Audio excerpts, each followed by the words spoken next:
In the dead of night, American special forces moved through the streets of Caracas. By dawn, a president had been captured, a government toppled, and the United States announced it would now run an entire country.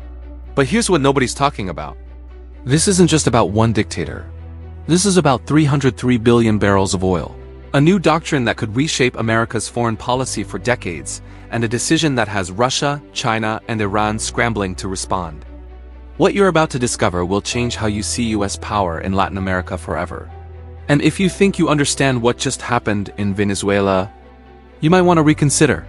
I'm going to show you the 3 hidden reasons why this operation happened, now the shocking connection to Chinese military movements that triggered everything, and the one critical factor that could turn this into America's biggest foreign policy disaster since Iraq. But first, hit that subscribe button on Bellum Brief, because what unfolds over the next few weeks could define the next decade of American power. Let's decode Operation Absolute Resolve. Saturday, January 3, 2026. President Donald Trump stood before cameras at Mar-a-Lago and confirmed what seemed impossible just weeks ago. The United States military had conducted a large-scale strike on Venezuela, captured President Nicolás Maduro and his wife, and flown them to New York to face criminal charges. Smoke billowed from Fuerte Tuna, Venezuela's largest military complex. Explosions echoed through Caracas. And by evening, Maduro was sitting in a detention center in Brooklyn.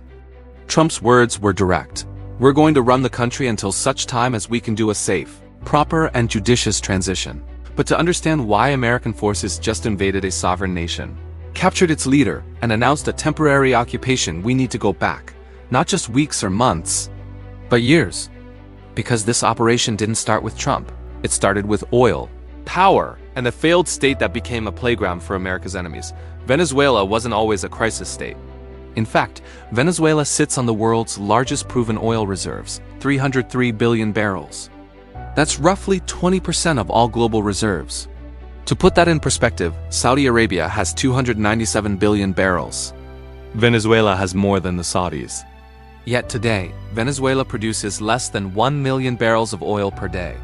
Compare that to the 3.5 million barrels it pumped before Hugo Chávez's socialist revolution took hold. What happened? Nicolás Maduro took power in 2013 after Chávez's death. Under his rule, Venezuela descended into what the International Monetary Fund called a wartime economy, without an actual war. The numbers are staggering. Hyperinflation hit 130,000% in 2018. 75% of the population lost an average of 19 pounds due to food shortages. 5.4 million Venezuelans fled the country, one of the largest refugee crises in modern history. Murder rates reached 81.4 per 100,000, making it the 3rd most violent country on earth. But Maduro didn't just destroy his economy. He turned Venezuela into a hub for narcotics trafficking, partnering with what the US designated as the Cartel de los Soles, a criminal organization allegedly run by Venezuelan military and intelligence officials. And he made dangerous friends. Cuba sent intelligence officers. Russia provided military support. China invested billions. Iran established a foothold in the Western Hemisphere. From Washington's perspective, Venezuela had become a national security threat sitting in America's backyard. The United States didn't go straight to military action. First came sanctions, lots of them. Starting in 2015, the US began imposing targeted sanctions on Venezuelan officials involved in corruption and human rights abuses. By 2017, the Trump administration expanded these to financial and sectoral sanctions. In 2019, the US sanctioned PDVSA, Venezuela's state-owned oil company, effectively cutting off Venezuela's primary revenue source. The playbook was clear: apply economic pressure, support the opposition, and force Maduro to hold free elections. But here's where it gets complicated. The Biden administration tried a different approach. In 2022, they partially lifted sanctions, allowing Chevron to resume operations. In 2023, they offered even more relief if Maduro agreed to hold competitive elections. Maduro agreed, signed an accord, made promises. Then, in July 2024, Venezuela held elections. The opposition candidate, Edmundo Gonzalez, won according to released vote tallies. But Maduro declared himself the winner anyway. He banned opposition leaders, arrested protesters. And in January 2025, he was sworn in for a 3rd term.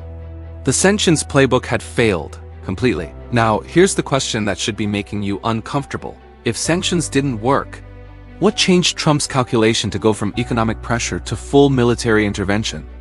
The answer involves China, and it's not what you think. Here's what CNN, Fox News, and other outlets aren't emphasizing enough.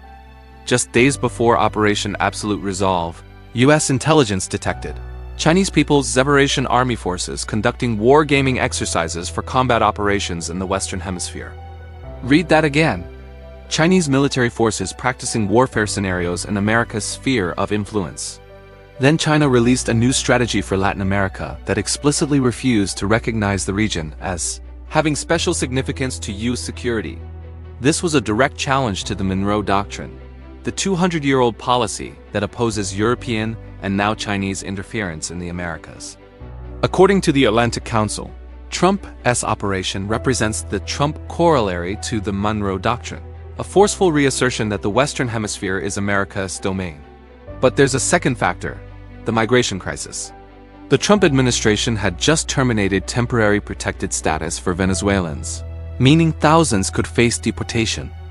If the operation stabilized Venezuela, it could reduce migration pressure at the U.S. southern border. And the third factor? Oil.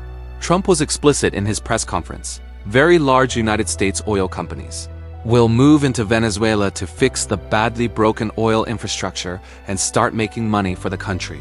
He added, "We're going to take back the oil that, frankly, we should have taken back a long time ago." So let me ask you this and drop your answer in the comments. Is this military operation justified as national security defense against Chinese influence? Or is it primarily about securing access to Venezuela's oil reserves? There's no simple answer, and I genuinely want to know what you think. Operation Absolute Resolve unfolded with precision. Vice President J.D. Vance was deeply integrated in the planning, participating in multiple late-night secure video conferences with national security principals. Friday night, January 2nd, Vance deliberately avoided traveling to Mar-a-Lago. Why? A late-night motorcade could have tipped off Venezuelan officials. In the early hours of Saturday morning, U.S. forces struck multiple targets in Caracas, including Fuerte Una military complex. Trump stated that all Venezuelan military capacities were rendered powerless and that Venezuela's military was completely overwhelmed and very quickly incapacitated. Maduro and his wife Celia Flores were captured and placed aboard the USS Iwo Jima. By Saturday evening, they landed at Stewart International Airport in New York. Maduro is now being held in the Metropolitan Detention Center in Brooklyn, facing charges including narco-terrorism conspiracy, cocaine importation conspiracy, and possession of machine guns and destructive devices. The speed and precision suggest extensive intelligence preparation, likely months in the making. Congressional leaders were informed only after the operation began, sparking controversy about executive overreach. But here's the twist that should worry everyone.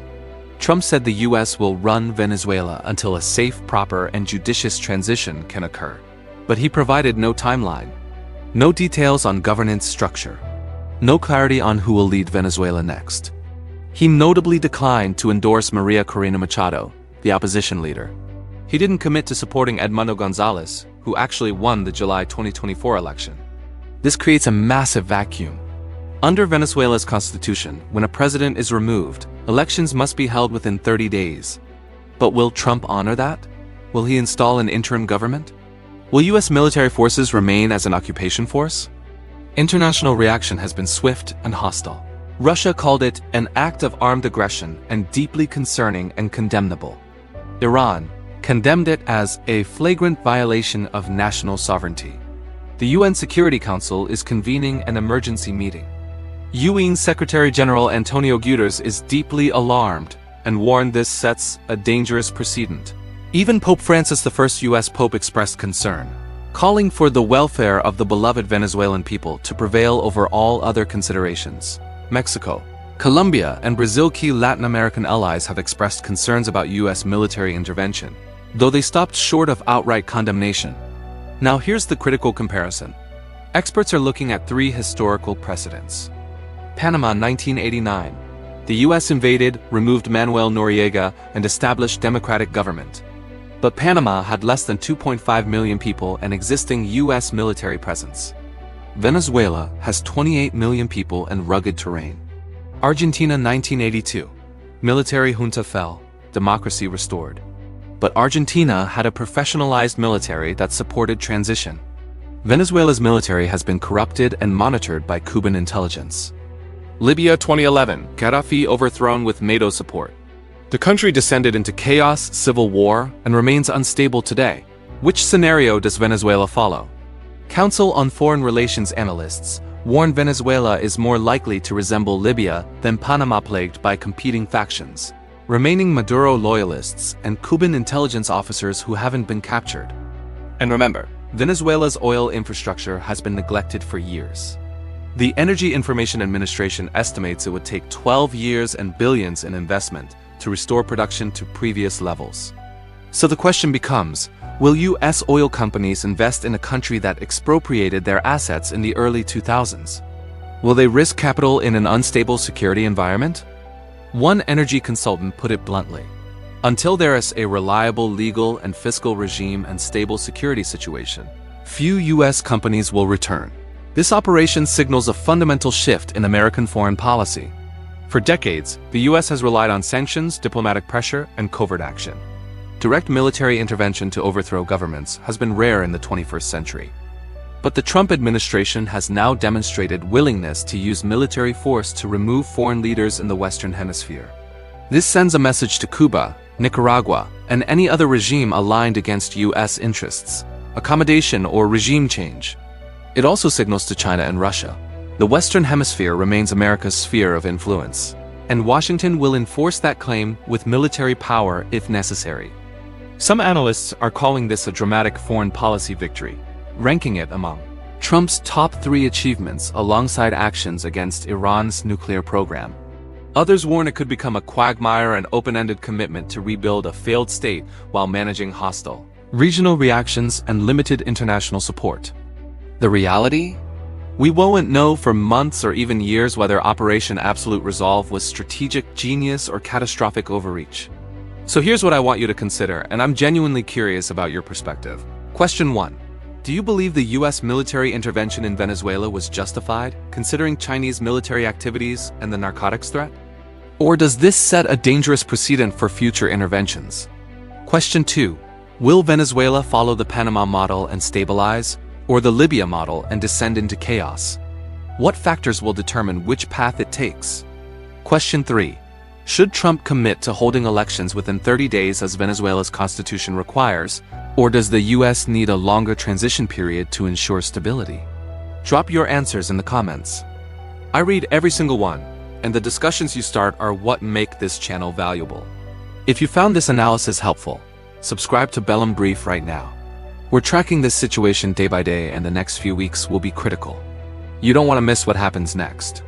Hit the notification bell so you're alerted the moment we publish updates on Venezuela, because this story is far from over. And here's a final thought to leave you with. Trump just demonstrated America is willing to overthrow governments again. The question isn't if this approach will be used elsewhere. The question is where it will be used next.